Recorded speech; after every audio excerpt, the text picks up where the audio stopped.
$29 million, যা বাংলাদেশি টাকায় 352 কোটি টাকা। এটি নিয়ে আমেরিকান প্রেসিডেন্টের একটি বক্তব্য।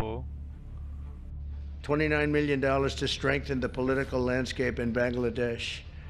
Went to a firm that nobody ever heard of. Got 29 million. They got a check. Can you imagine? You have a little firm, you get 10,000 here, 10,000 there.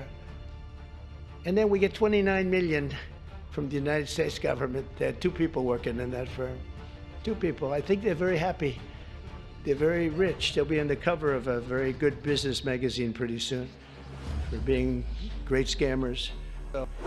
আমরা যদি এই বিষয়টা নিয়ে একটু গভীরে ডিসকাস করি তাহলে দেখতে পাবো যে ডেইলি স্টারের অনুযায়ী ইউএস থেকে এই পরিমাণ টাকা যে বাংলাদেশে অনুদান দেওয়া হয়েছে এর পিছনে দায়ী হচ্ছে ডজ, যা ডিপার্টমেন্ট অফ গভর্নমেন্ট এফিসিয়েন্সি নামে একটা সংস্থা আমেরিকার, যার প্রধান হচ্ছে ইলন মাস্ক।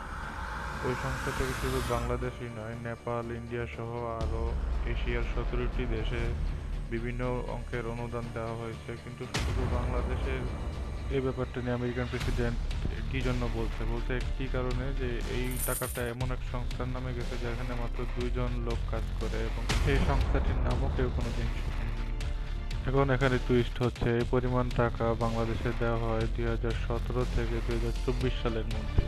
তখন আমেরিকার প্রেসিডেন্ট না ডোনাল্ড ট্রাম্প ছিল, না তখন বাংলাদেশ অন্তর্বর্তীকালীন সরকার ছিল। যারা ছিল তারাই এই টাকাটা আত্মসাৎ করেছে।